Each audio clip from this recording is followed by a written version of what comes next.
secrets, silence, and the lies in between. Welcome to Spellbinding Universe. Today's topic: the suppressed revolution.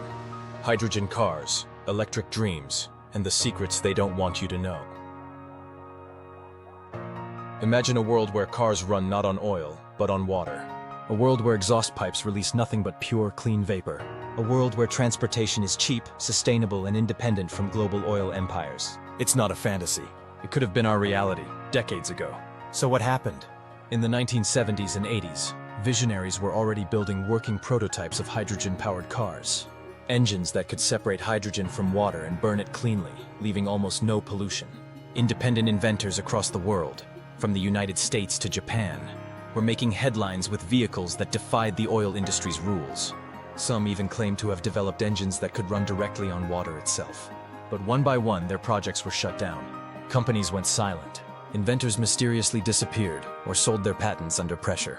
Funding dried up overnight. Hydrogen dreams turned into ghost stories, and the world obediently stayed addicted to gasoline. Was it bad luck, technical challenges, or something far more deliberate? Follow the money.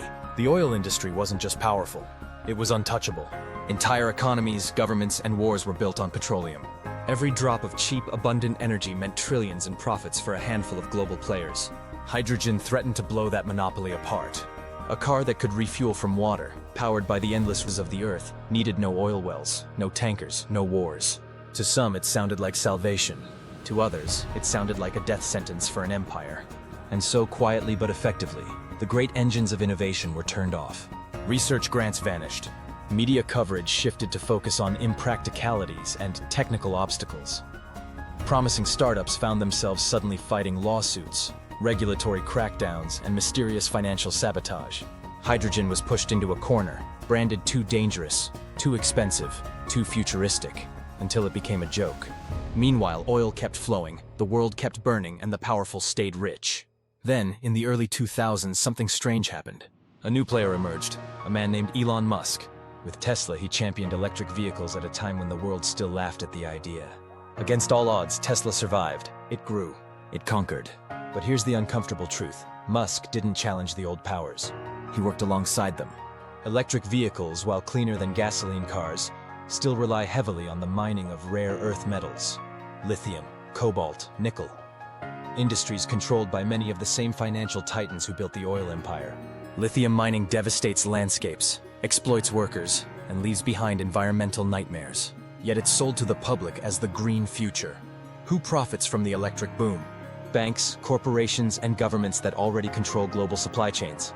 Musk didn't break the system. He found a new way to feed it. Some insiders even speculate that Musk's meteoric rise wasn't a solo miracle.